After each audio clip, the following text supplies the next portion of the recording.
Llamada a pista, episodio 134. Hola, muy buenas y bienvenidas y bienvenidos a Llamada a pista, el programa, el podcast en el que hablamos de ese desconocido deporte que es la esgrima. Este podcast está pensado por y para ese extraño a la par que especial colectivo de seres humanos que decidimos no dedicarnos ni al fútbol, ni al baloncesto, ni al tenis, ni a ningún otro deporte conocido, y que por el contrario preferimos, en pleno siglo XXI, blandir la espada y enchufarnos a la pista. Hoy estamos aquí un viernes más, una semana más. Maribel Matei, buenos días. Buenos días, Willy. Y Santiago Godoy, buenos días, Santiago Godoy. Hey, ¿cómo estamos? Hola a todo el mundo, hola al mundo, hola. Muy bien, estamos muy bien. Hoy un episodio en el que por fin recuperamos las reviews de competición, que hacía mucho tiempo que no hacíamos esto y además teníamos muchas ganas de volver a explicar. Perdona, no es lo único que recuperamos, Willy. Perdona que te No te perdono corte. que me cortes, no me cortes. ¿Qué recuperamos además? Venga, va, da rienda suelta a lo que tienes dentro. Recuperamos a Maribel Matei, que nos está últimamente Pues sí. Aquí dejando en la cuneta. Últimamente, no, pero eso es culpa vuestra que grabáis en el último minuto. Yo tengo mi vida también, aparte del podcast, aunque creáis que no. Uy, ya está, ¿ves? No somos la prioridad. Yo dejo a mis hijos, yo abandono a mis hijos por este podcast. Sí. Yo abandono a mis hijos por Por este otras podcast. cosas Yo también. ¿Ves, Willy, quién es tu caballo ganador? ¿Vienes quién es tu caballo ganador? ¿Quién lo deja todo por ti? Si tú lo dices, ven, yo lo dejo todo y voy. Ya. Empiezo a pensar que no hay caballo ganador y empiezo a pensar que ninguno de los tres tiene vida más allá del podcast. Pero bueno, es lo que hay, es lo que tiene. No tiene más ni tiene menos. Hombre, ¿quién es el caballo ganador, sin duda alguna? Son los NEPs, amigos, amigas y amigues. Los tornillos que no te abandonan bajo ningún concepto. Ni como Maribel Matei, ni como Santiago Godoy, ni como cualquier persona que puedas imaginar que dices, ¿me puedo fiar de esta persona? Pues de quien te puedes fiar, sin lugar a dudas, es de la garantía de que tu punta estará en su sitio durante toda la competición si utilizas los NEPs, los tornillos NEPs, para florete o para espada, que puedas encontrar en la página web www.fencingfan.com o en tu distribuidor favorito. Un elemento que ha cambiado radicalmente nuestra manera de sufrir los tocados. Cuando hay un tocado fuerte que dices, abraza toda la punta, esto no te va a pasar más, esto no existe más, esto forma parte del pasado. En el presente y en el futuro, los NEPs harán que dejes de sufrir. No los busquéis en Amazon, que no están. Oye, Todavía. Santi, ¿te has dado cuenta de que Willy no se ha dicho a sí mismo? O sea, Willy, ¿cuántas veces nos has dejado colgados tú? De verdad. No. Qué hipocresía. Pues las podéis contar con los dedos, con el dedo de una mano. Mentira. Creo que yo me he saltado este podcast 2 veces, mira, os diría. Contando entrevistas 2 también. veces. Una en la entrevista con Lucía. Con Lucía Martín Portugués yo no estuve. Y, tres. Con Marc Font y luego una que me puse enfermo. Y os dije, por favor, hacer vosotros el podcast porque yo estoy hecho polvo. Y bueno, técnicamente tú nunca nos abandonas porque editas tú esto. Estamos en horario infantil, ¿no? No puedo decir palabras malsonantes. Sí, estamos en horario infantil, deberíamos banearte, pero... Tu éter está ahí, ¿no? Tu espíritu, Eso es verdad, eso sí que es cierto. Tu maná. Pase lo que pase, aunque yo no esté, está con nosotros. Aunque yo no aporte mi voz al podcast, lo cierto es que siempre hago cosas, porque siempre hago la edición del audio, lo subo a la página web, hago las publicaciones para redes sociales, hago la newsletter de semanal con las noticias que escribe Maribel. O sea, sí que es verdad que hago muchas cosas, ¿eh? Hago muchas cosas alrededor. Sí. O sea, que es verdad, te he dicho 3, pero la realidad es que siempre estoy ahí presente en el front o en el backstage de este programa, el nuestro. Y los que también están siempre, vamos a ir avanzando y vamos a ir hilando como podamos, son nuestros mecenas Maribel Matei. ¿Cuál es esta figura? ¿Quiénes son? ¿Qué hacen? ¿Y qué se llevan a cambio por ser mecenas de Llamada Pues son personas que aportan económicamente cada mes para que nosotros podamos saltarnos los capítulos. No, hombre, para que estemos aquí cada semana. Y a cambio, ¿qué se llevan? Pues se llevan que el primer programa que ellos aportan económicamente, pues se les menciona con nombre y apellidos, o bien por Willy o bien por mí, porque Santi se escaquea siempre, Sí, nos manda un audio, se lo publicamos. Si manda un audio, se lo publicamos hablando de esgrima, con preguntas, con dudas, con sugerencias. Y también pueden tomarse una cerveza conmigo, que, bueno, es un poquito peor que el resto de recompensas, pero tiene su aquel. Matei, no te infravalores, Matei. No, hombre, esa es la mejor parte de ser mecenas. Esa cervecita bien fresquita que además te la paga Mariel Matei. Oye, yo que soy catalán, todo lo que suene a invitación me parece No algo quería decirlo, pero excepcional. sí. ¿Qué quieres que te diga? Se invita. Pues exacto. Por tanto, es una ventaja maravillosa. Y, oye, una cosa que no decimos mucho es cómo uno se hace mecenas. Explicamos qué es, qué beneficios tiene, pero no cómo te puedes hacer. Pues muy fácil. En la página web llamadapista.com te vas a encontrar un menú maravilloso donde pone mecenas. Le das ahí, verás que ahí te explicamos y te vamos a convencer sin duda alguna. Te recomiendo que leas esa página porque está pensada para convertir muy fuerte, persona que lee, persona que se hace mecenas, ahí os lo dejo, y verás una serie de enlaces muy fáciles y muy rápidos para que directamente tengas que poner tarjeta de crédito y convertirte en mecenas. Ya está, no tiene más, es fantástico. Y dicho esto, vamos un poquito a seguir avanzando con nuestro programa 134, porque ya hemos dicho, vamos a ir de reviews, no es lo único que recuperamos en este programa, como decía Santiago Godoy, pero sí que es la parte importante y fundamental, porque no ha habido competiciones internacionales, volvemos al ruedo y hay que poner al día a toda nuestra audiencia de lo que está pasando a nivel internacional. Pero antes de empezar con la review de la competición de este fin de semana, vamos con las noticias de la semana.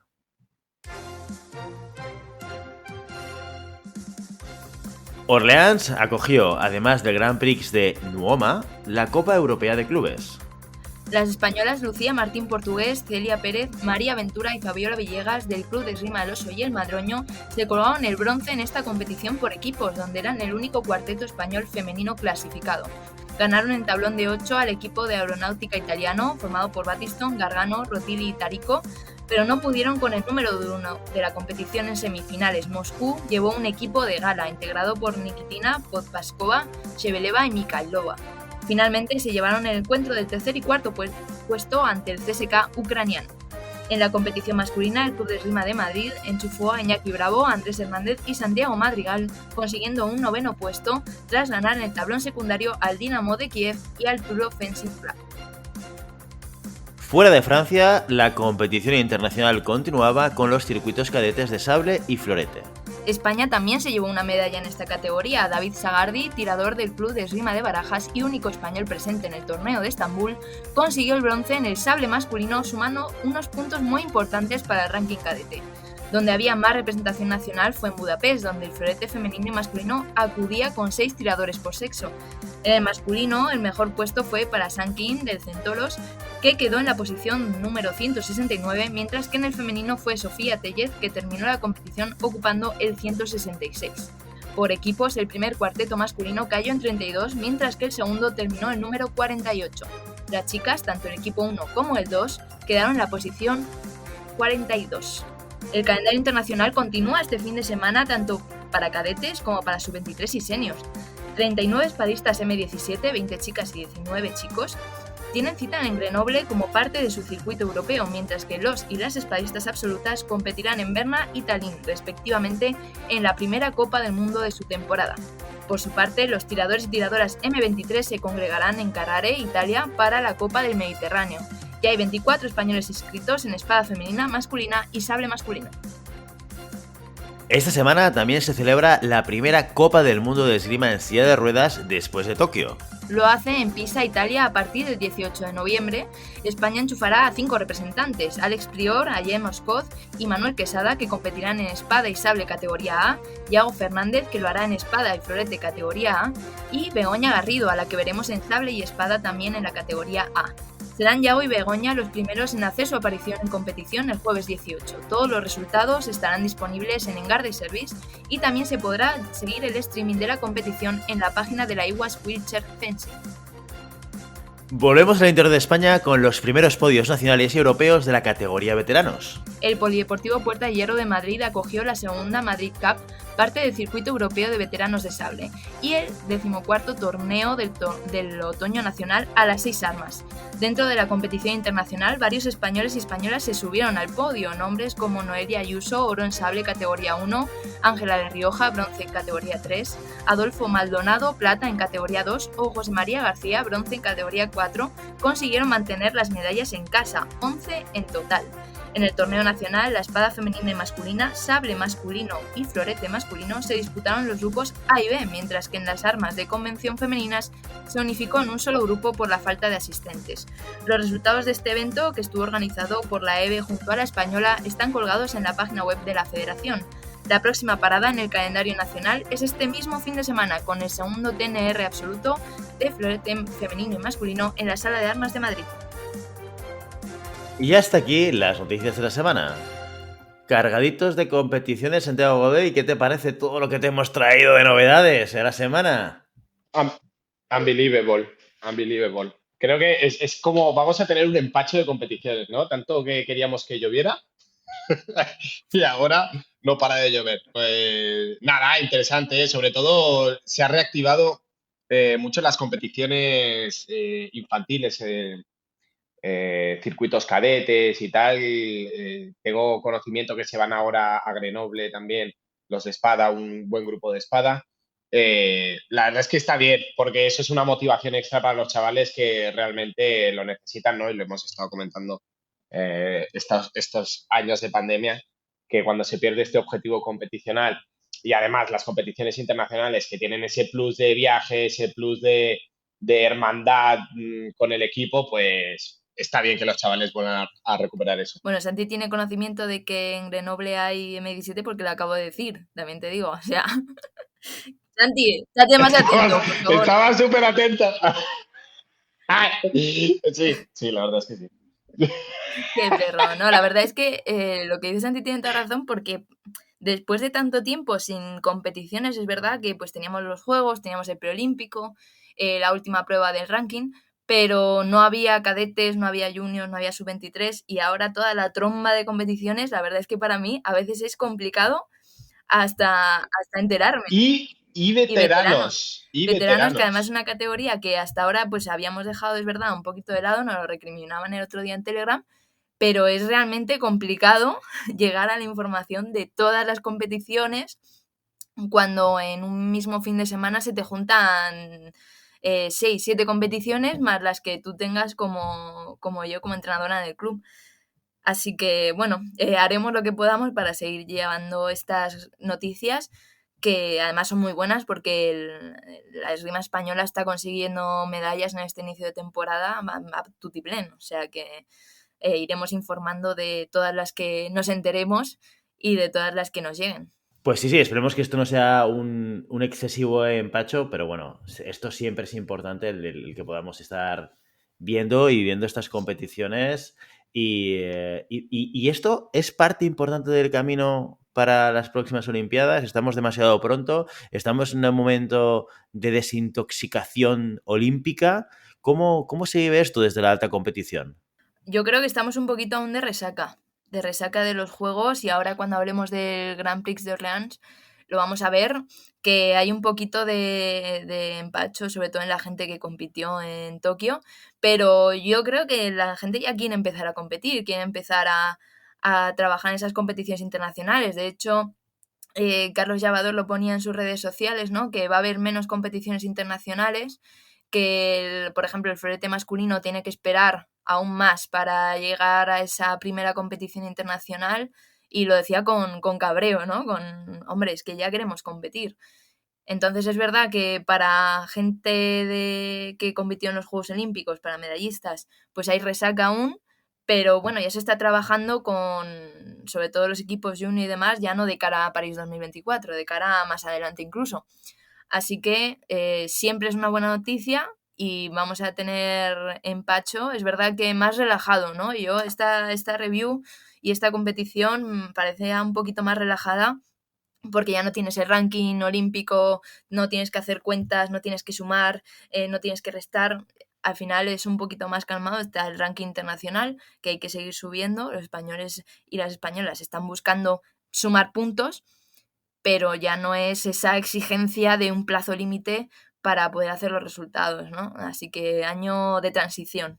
Sí, más que nada tampoco tenemos que pecar de excesiva prisa en el periodo olímpico, porque realmente lo estábamos comentando, ¿no? Ahí existen los ciclos olímpicos que hay que respetar para eh, tener un poquito de coherencia dentro de las evoluciones, tanto sea en el equipo, gente nueva, nuevos sistemas de entreno, nuevas preparaciones, como un poco lo que ha dicho Matei, ¿no? La desintoxicación, el estrés que se ha generado, bueno, un poquito dar margen.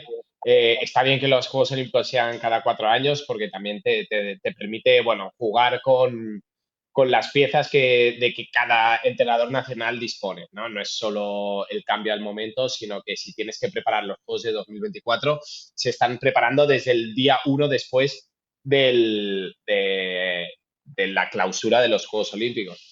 Y ya no solo el sistema de entreno, sino de progresión de tiradores, progresión, anticipación de posibles contratiempos que pueda haber, si quiero meter a alguien nuevo, si quiero preparar a alguien nuevo. Sí, también se utilizan mucho los ciclos olímpicos como elementos de planificación a futuro, es decir, ya no solo para París, sino para las siguientes que puedan venir, ¿no? ¿Qué relevos tendré? Empezar a trabajar desde abajo. Para muestra lo que nos pudo llegar a decir Luca Papale, ¿no? De empezar desde abajo y establecer, bueno, no solo campeones olímpicos, sino los futuros equipos olímpicos que se puedan dar a partir de ahora. Muy bien, oye, pues vamos a entrar en el contenido. Hoy vamos a hablar de la review de competición de sable masculino y femenino que ocurrió en Orléans. On y va sur la France.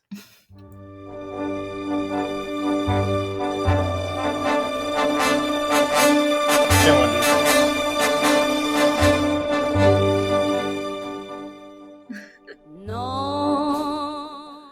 Qué sorpresa, Pues, Willy, no Willy. dejas nunca de sorprendernos, Sí, sí. ¿eh?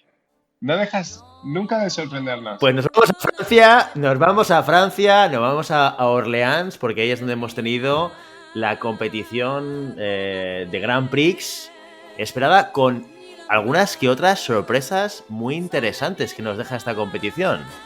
Pues sí, Willy, lo hablábamos. Mira, voy a enlazarlo con lo anterior. Hablábamos de los Juegos Olímpicos, de esa resaca, de esa transición hacia una nueva temporada internacional.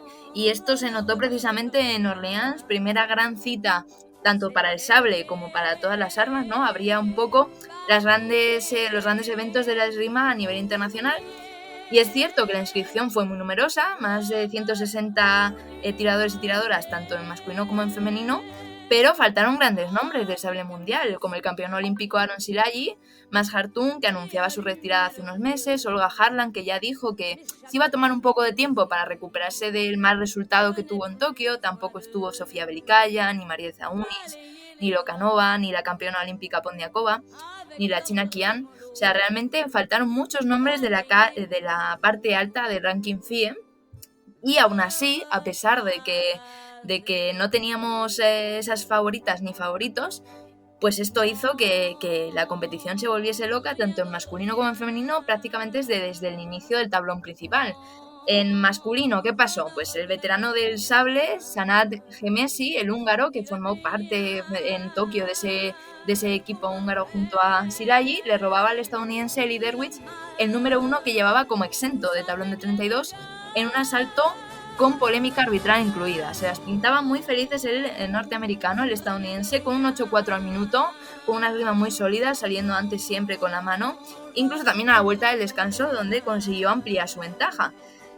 Esto hizo que el húngaro estuviera fuera del asalto, y más después de que el árbitro se olvidara de una tarjeta amarilla previa a Derwitz y no le subiese el punto de una roja posterior al marcador.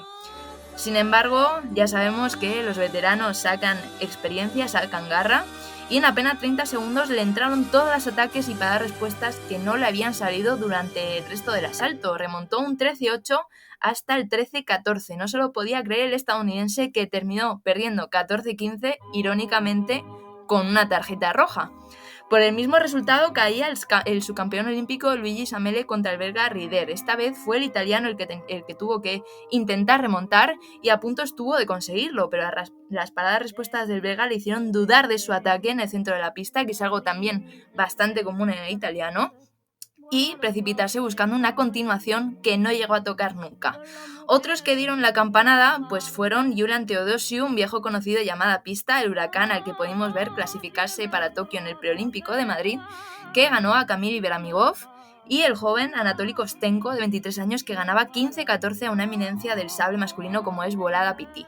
Un asalto igualadísimo que se decidió en detalles, pues salir con la mano un poquito más tarde, un poquito antes, un pequeño paso de más en la preparación, ataques fallados por milímetros y en ataques largos como el que le dio la victoria al jovencísimo ruso. ¿Quiénes no fallaron? ¿Que llegaron a las medallas? Pues en la primera semifinal tuvimos a Luca Curatoli, el italiano de 27 años, que llevaba desde febrero de 2020 sin meterse en una semifinal y que cayó en 32 en Tokio y venía un poquito con ganas de medalla el italiano, contra Kento Yoshida, el japonés de 28 años, que esta semifinal ya suponía la primera medalla senior para él. De hecho, ningún japonés del equipo tenía ninguna, la suya es la primera. Esto habla muy bien, y lo vimos en los juegos, del trabajo que están llevando a cabo en Japón en todas las armas y también en el sable. Es cierto que no lo tuvo nada fácil el japonés, llegaba a este salto después de 2-15-14, el primero contra Daryl Homer y el segundo contra Enver Yildirim.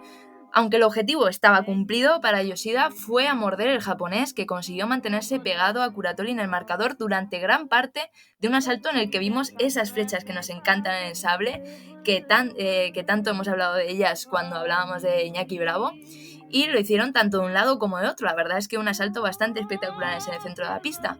Al final fue el italiano el que se llevó el asalto con un ritmazo de piernas en los ataques largos, a pesar de una sólida y física defensa de Yoshida, que nos dejó destellos con unas acertadísimas paradas respuestas y aprovechando los fallos que el japonés iba dejando por también el cansancio. Yoshida se fue con un bronce y con tocadazos como el 11-8, si tenéis la oportunidad de verlo en YouTube, están colgadas las semifinales y finales, donde hace una maravilla de parada-respuesta en cortísima distancia, haciendo creer a Curatoli que va a salir en contraataque para terminar parando y respondiendo. Esos pequeños tocados, estos delicatessen que nos deja el sable de alto nivel. ¿Cómo fue la segunda semifinal entre Yu Hwan Kim y Sang-Wook Oh? Pues teníamos muchas ganas, mucha expectación de ver primero a Oh en la pista, gran favorito para el título olímpico que no pudo llegar a esas medallas. Y también teníamos muchas ganas de verlo contra Kim, porque son dos compañeros de equipo, dos tiradores muy físicos, son muy explosivos incluso cuando hablamos de sable. O sea, el sable de por sí es un arma muy fuerte, muy explosiva, y estos dos tiradores pues aún más. Así que prometía de primeras un asalto muy espectacular, y tanto sí lo fue. Teníamos por un lado a Oh, ya le conocemos, la montaña, campeón del mundo de 2019, conseguía solo con estar en la semifinal su medalla número 20 internacional senior con solo 25 años. ¿Y qué vimos en este asalto? Pues primero, su mano rapidísima, y segundo, su gran dominio en el tiempo con unos ataques sobre la preparación que poco pudo hacer Kim al principio, en esos primeros compases del combate. Se hizo también muy fuerte en su final de pista con contraataques ante las embestidas rapidísimas de Kim. Abría bien la distancia, presionaba y terminaba cerrando la línea. Sin embargo, Kim, 38 años, campeón del mundo 2018, bronce olímpico en Tokio, es un veteranísimo del sable, muchísima experiencia, cogió bien la medida a Oh, que ya no le perseguía hasta el final de pista, sino que terminaba un poquito antes los ataques y ahí empezó a remontar el asalto. Cogió confianza en estos compases finales, encontrando su distancia, y el final del asalto, ya os lo digo, que fue de puro infarto cuando se pone 13 iguales en el marcador con dos contraataques seguidos. Increíble lo que hizo el joven coreano al final de pista. Y al final cree que puede seguir tocando en esa distancia corta, pero Kim sentencia con dos ataques evitando el cierre de línea. Para quien lo pueda ver, asalto impresionante, no solo por la capacidad que tiene Kim de entrar y salir de distancia a su antojo, sino también por lo elástico, lo rápido y lo acrobático que es este tirador que con 38 años se sigue moviendo, vamos, como si tuviese por lo menos 15 menos. Pues ahí se plantaba en la final Italia, Corea, Luca Curatoli, Yoo-Hwan Kim. La última vez que se habían enfrentado fue precisamente en la competición en la que Curatoli había conseguido su última medalla en Varsovia. Y tenían un pasado muy dividido, una victoria para cada uno y la última había sido italiano. Por tanto, ¿a quién le tocaba ganar? Pues a Yoo-Hwan Kim, y lo hizo de forma absolutamente espectacular, barriendo 15-3. Solo 2 paradas respuestas de Curatoli llegaron a ser efectivas ante los atléticos ataques del coreano, que es un especialista en cambiar la línea en el último segundo y en sacar la mano en el último momento. La verdad es que el resultado refleja lo que se vio en la pista. El coreano le superó en ideas, en intensidad. Tampoco le acompañó al italiano la suerte en algunos tocados, pero lo cierto es que Kim parecía leerle la mente a Curatoli, porque acertaba hiciese lo que hiciese. Oro para Yoo-Hwan Kim, plata para Luca Curatoli, que demuestra que el sable es un arma también de veteranos. ¿Qué pasó con los españoles? Pues la expedición española llevaba 9 tiradores. Óscar Fernández, Guillermo Mancheño y el más joven de todos, con 17 añitos, Santiago Madrigal, no consiguieron pasar las pules. Gerardo Lillo y Andrés Hernández cayeron en tablón de 128, mientras que Rogelio Caballero, Carlos Flórez y Jorge López de Greño perdieron en tablón previo de 64, y el único que pasó al sábado al tablón principal fue un Iñaki Bravo, que se dejó todo en la fase de pules para ganar todos sus asaltos. De hecho, dejó a 2 tocaditos al húngaro Gemesi, del que hemos hablado antes, que terminó llegando más lejos que en la competición, pero en la pool le arrasó.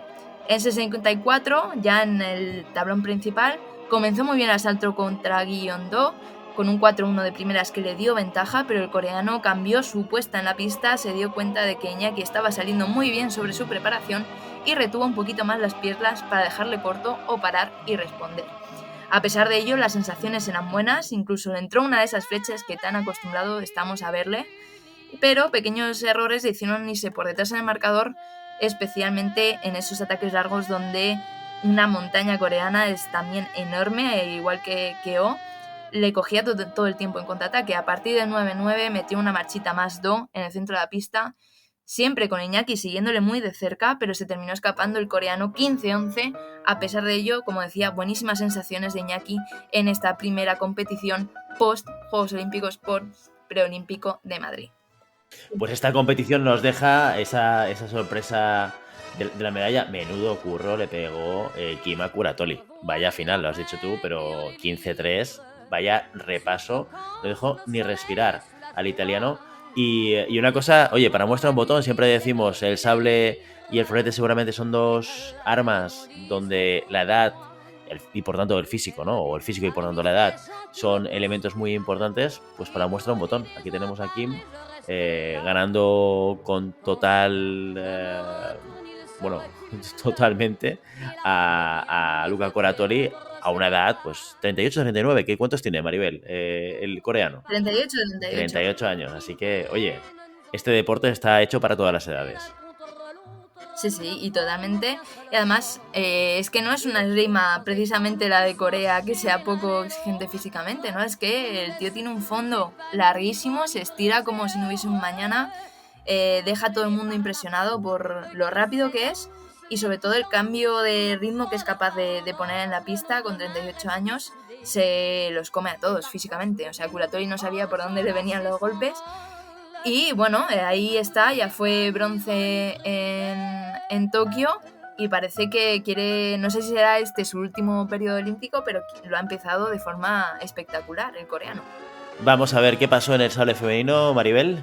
Si hablábamos de buenas sensaciones que nos había dejado el sable masculino español, mejores aún nos dejó nuestro sable femenino. Acudíamos a Orleans con 9 sablistas que tuvieron suertes dispares, eso es cierto. Las más jóvenes de la comitiva, Fabiola Villegas, que es cadete, María Ventura, de 21 años, Ainhoa Pérez, de 20, Itziar Gallardo, de 21, y Elena Hernández, que es la última incorporación al cuarteto oficial del equipo nacional, no pasaron la fase de pules. ¿Quién pasó a las directas? Pues el equipo nacional duro, el que más rodaje tiene, Lucía, Araceli y Celia. Y también se coló una recién llegada a la categoría absoluta, Paula Montoya, del Club de Esgrima de Madrid. La joven tiradora madrileña, aunque arrasó en su asalto de 128, no pudo con la ucraniana Bakastova en tablón previo de 64. Mientras Araceli sí conseguía derrotar a Renata Katona en un asalto complicado. Es verdad que la húngara hizo una mala pool, pero al final es Katona. Y Celia también ganó a Aramova para meterse ambas en el tablón principal. ¿Quién no necesitó ninguna fase preliminar para meterse en el segundo día? Pues Lucía Martín Portugués, que entró como un huracán la española en la pool y consiguió de hecho pasar el número 1 de esta fase, clasificándose de forma directa para el sábado. Lo comentábamos, lo fuimos comentando en Telegram, fue una locura siguiendo cada una de las pools, porque Lucía hizo un más 18 y dejó el listón muy muy alto, y de hecho pasó con el mejor número de las pools. A partir de ahí, a partir de ese primer día de competición, los caminos de las 3 tiradoras se separaron. Araceli caía ante Podpaskova, que llegaba también de una magnífica pool con mejor número que ella. Asalto en el que Ara empezó bien, segura en sus cambios de ritmo, dejando corta a la rusa, pero que en el momento en el que fallaba el ataque tenía problemas para realizar algún tipo de continuación, bien en defensa o bien en ataque. Se fue por encima la española a pesar de ello al minuto, con una diferencia mínima. Y en realidad fue un asalto muy igualado, que se decidió a partir del 12 iguales. La fortuna le sonrió a Podpaskova en un enganche de sables, y esto fue un boost de energía para la rusa, que la dejó corta en 3 tocados consecutivos para llevarse la victoria. También empezó Celia ganando los primeros compases de su asalto contra la francesa Clapier, demostrando un juego de piernas realmente bueno que la llevó a estar hasta 3 puntos por encima. Unas defensas largas fallidas la hicieron llegar al minuto con desventaja, pero viva para luchar por el segundo tiempo. Sin embargo, la francesa se hizo fuerte en el centro de la pista, las paradas y los ataques de Celia llegaban un poquito tarde y solo consiguió meter un ataque un poquito más largo, 15-9, que la dejaba fuera de este Gran Premio de Orleans en tablón de 64. A estas alturas solo quedaba Lucía. El número que había cogido en la pool tampoco le dio un camino de rosas, o sea, no todo es que la pool te dé un buen número. Sufrió para ganar su primer asalto con Kravatska, la ucraniana, que es una grandísima tiradora. Lo que pasa es que es cierto que dentro de las sorpresas de esta competición es que algunas tiradoras pincharon un poco en esa primera fase. Y es cierto que Lucía se plantó muy bien en la pista, al contrario que sus compañeras. Las defensas largas le estaban entrando, derrochó intensidad en los ataques, aunque la ucraniana conseguía frenarlos con paradas respuestas que no la dejaban alejarse y despegar en ese marcador. Llegó por detrás al minuto y a estar 3 por debajo en el marcador en el 12-9, pero ya sabemos que eso para Lucía no significa absolutamente nada. La reina de las remontadas la consumió en el último tocado, con una respuesta en el centro de la pista que le dio mucho rendimiento a lo largo del asalto, y con ataques largos, empezando por fuera, con una finta por fuera y terminando por dentro. En 32, ¿quién la esperaba? Pues la esperaba una de las anfitrionas, una francesa, Sarah Balser, una de las integrantes del equipo medallista olímpico francés, que también venía, hay que decirlo, de pasarlo mal en 64. Los primeros segundos prometían un asalto muy igualado, pero la española rápidamente voló en la pista y no dio un tocado por perdido. A pesar de fallar los primeros ataques, que ocurrió en varias ocasiones, volvía rapidísimo a la guardia para trabajar una defensa en la que estuvo enorme durante toda la competición. Después del minuto, le faltó una marcha a la francesa en el centro de la pista para ganar al huracán Lucía, muy segura, con una mano finísima para cambiar el ataque. Minó la moral de la francesa, que estaba desesperada, y al final, con ataques al flanco por esa línea, terminó ganando 15-9 ese asalto de 32. Después de una francesa, pues tocaba a otra. Era el debut después de esos Juegos Olímpicos de Manona Petit-Brunet, que la esperaba en tablón de 16. La medalla de bronce en Tokio volvía a las pistas internacionales realmente como favorita, después de que todas esas tiradores que antes comentaba pues no estuvieran en la competición. Pero a ella también le costó parar el comienzo arrollador de la española. La francesa aprovechó las precipitaciones de Lucía en el centro de la pista para salir sobre la preparación, pero aparecieron los contraataques made in Lucía para desbaratar los atacazos largos de Brunet, que todos conocemos, que hemos visto 1000 veces y que hemos elogiado tantísimo. Con uno de ellos se fue por encima al minuto, pero la igualada iba a estar presente durante todo el combate. En un toma y daca de ataques largos, provocaciones con las piernas, se llegó a poner de hecho 14-11 Lucía en el marcador, y hasta 3 veces gritó un simultáneo como el tocado 15, pero Brunet aprovechó que Lucía optó 2 veces para irse para atrás y un ataque en el centro de la pista para igualar a 14. Las interrupciones del asalto sacaron un poquito a la española de la pista, eso es cierto. Hubo un momento en el que el asalto se ralentizó mucho y el tocado 15 de Brunet llegó en forma de contraataque, el único que consiguió encajar en la chaquetilla de Lucía. Una pena de último tocado, de verdad, si lo veis, y me consta que en Telegram la gente lo estaba siguiendo, que no empaña el pedazo de competición de Lucía. Toda una declaración de intenciones, la verdad, para empezar esta temporada. Ya habíamos hablado con ella de que ella cada vez se ve más fuerte, que para París lo ve factible clasificar al equipo, y empieza muy muy fuerte esta temporada internacional Lucía Martín Portugués, con ese tablón de 16 y con ese miedo en el cuerpo que realmente le metió a Manon Brunet, que tuvo que dejarse todo y que podía haber perdido perfectamente, porque ese último tocado fue muy muy justo. Así que ahí se queda el equipo español, que aún no ha competido por equipos. El Grand Prix, recordemos que no, que solo es individual, pero que consigue meter a 3 tiradoras en tablón principal y una de ellas en 16. O sea que estas sí que son aún más buenas sensaciones de las que nos dejaba el sable masculino. ¿Pero qué pasó en las finales? Porque ya hemos visto que la competición masculina se había vuelto loca, pues la femenina incluso más, con los descalabros de Becky, Stone, Berder y Nikitina en tablones previos, y aún más sorpresas tenían que llegar después de ese salto de Lucía. Brunet perdía con la griega Kuntura, y Lisa Puchet, que partida número 3, se quedaba a las puertas de la medalla con otra griega, Despina Georgidou. Histórico esto que han conseguido las griegas, no solo por desbancar a gente tan importante, sino por lo que pasó también después, en las semifinales y en la final. En la primera semifinal tuvimos, como decía, Guntura contra Ji Soo-yun, la griega de 24 años, bronce mundial en 2019 y clasificada para los Juegos de Tokio.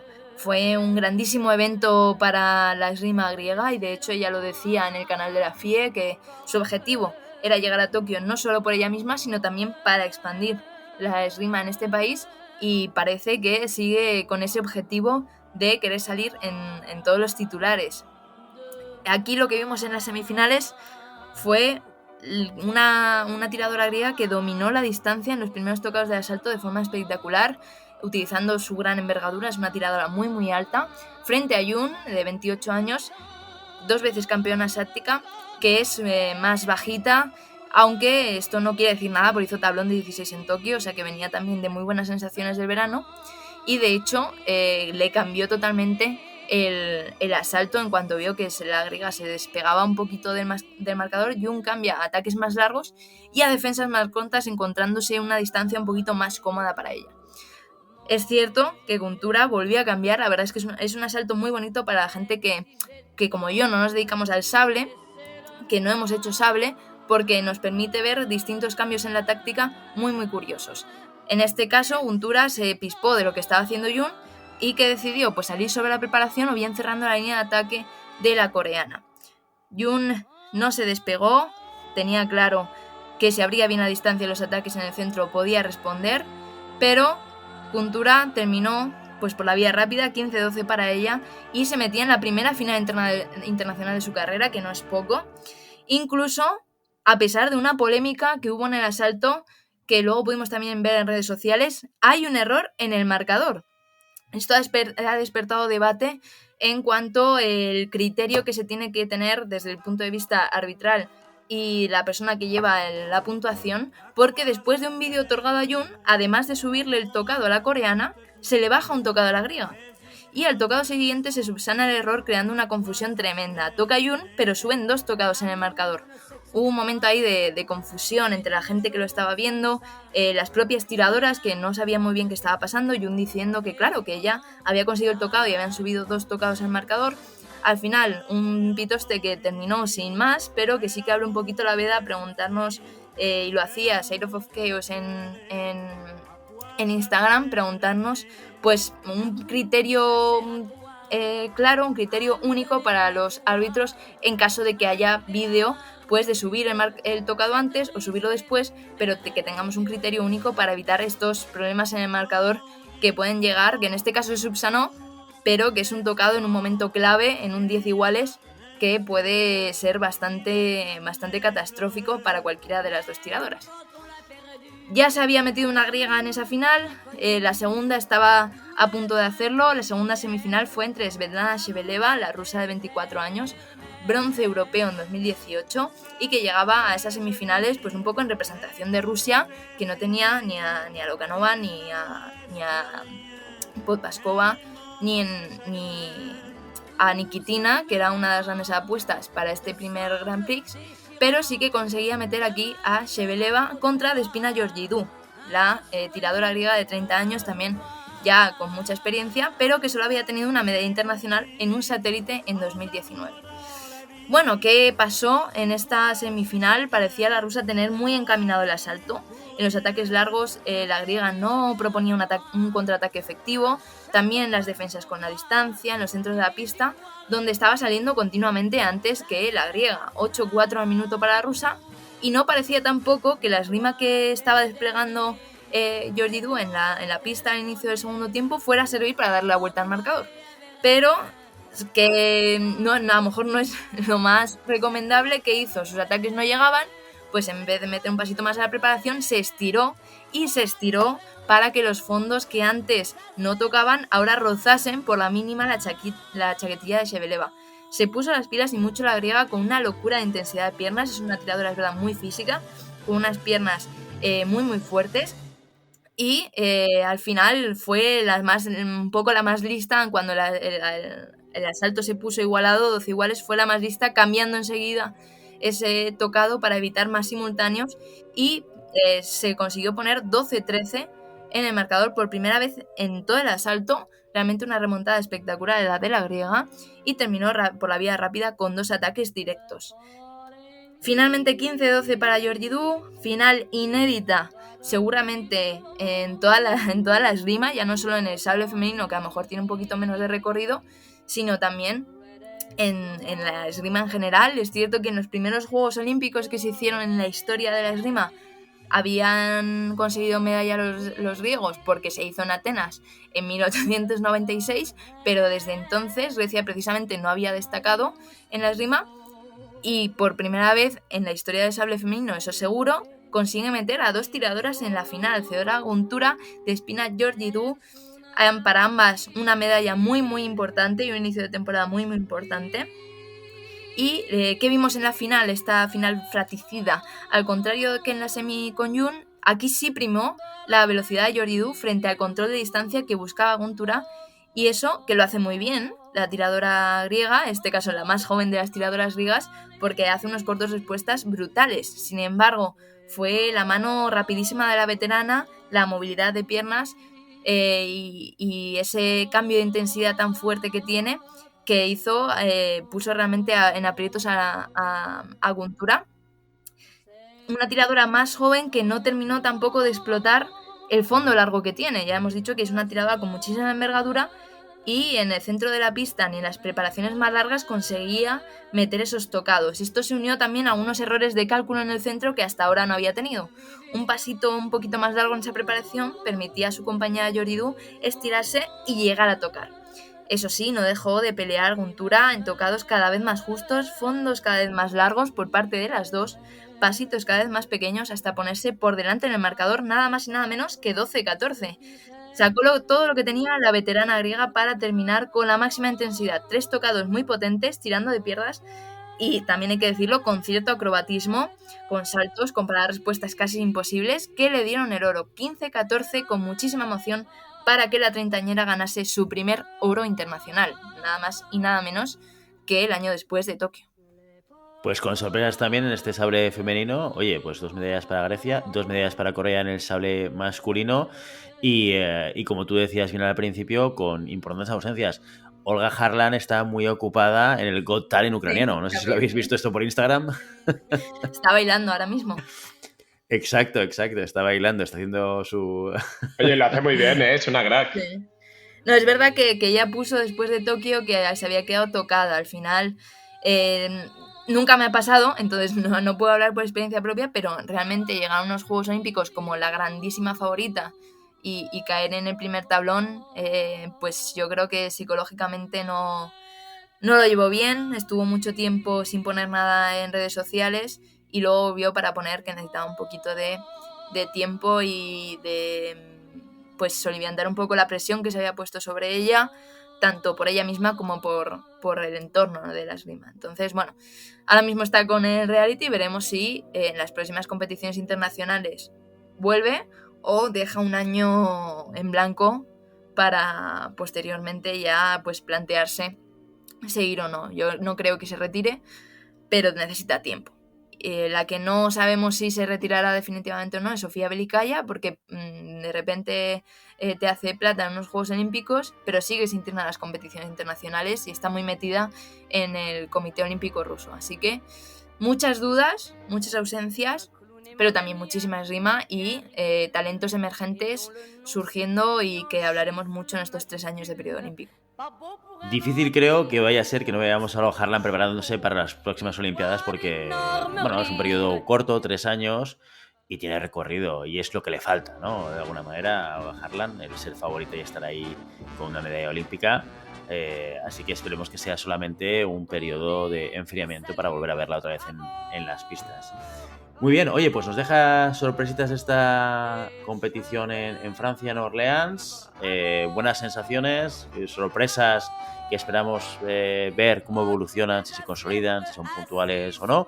Y poco se ha hablado de la aparición de Julen Pereira en televisión, en A Simple Vista. Yo es que no veo mucho la tele, pero como estoy en Instagram, he visto que Julen ha salido en un programa de televisión que no sé ni en qué cadena es, ni quién lo presenta, ni siquiera sé de qué va, ¿eh? No sé si vosotros os habéis enterado de esto. Creo que es la televisión española, yo es que no veo la tele tampoco. O sea, no ves la televisión y usas Instagram, Willy, estás convirtiéndote en generación Z, por momentos. Es que soy el único generación Z de los tres, soy yo, porque tú lo eres de verdad, pero en el fondo eres una baby boomer, Maribel. Santi no sabe bien lo que es, en general esto le pasa en todos los aspectos de su vida, y yo soy un generación X con alma de generación Z. Entonces, es así. Pues sí. Salía, creo que hablando con Paz Vega, que es la que presenta el programa. Paz Vega es una vieja conocida. Paz Padilla. Con Paz Vega también salió alguna vez hablando y no nos hemos enterado. Esto también es verdad. Pero con Paz Vega. Exacto. Fake news.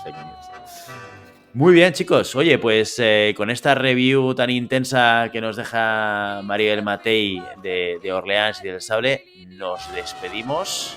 Y hasta aquí nuestro episodio de hoy. Como siempre, queremos invitaros a que os pongáis en contacto con nosotros, nos deis vuestra opinión y nos digáis si queréis que hablemos de algún tema concreto o si tenéis alguna pregunta. Lo podéis hacer a través de la página web llamadapista.com/contacto o a través de las redes sociales. Estamos en Facebook, estamos en Instagram como Julen Pereira y como Harlan. Y también estamos en Telegram, en un grupo en el cual, oye, cuando hay competición, los que los vamos viendo vamos comentando. Y si el contenido de este podcast te gusta, no te olvides suscribirte, compartir este episodio en cualquier red social, darnos 5 estrellas en iTunes y comentar lo que quieras tanto en iVoox como en Spotify. Muchas gracias por todo, por tu tiempo, por tu atención y por tu interés en este maravilloso deporte que es la esgrima. Nos escuchamos cómo me gusta la semana que viene. Hasta entonces. Adiós. Cómo me gusta esa pausa, Willy. Es que, madre del amor hermoso. Me tienes ganado, jodido. Me tienes ganado. Adiós.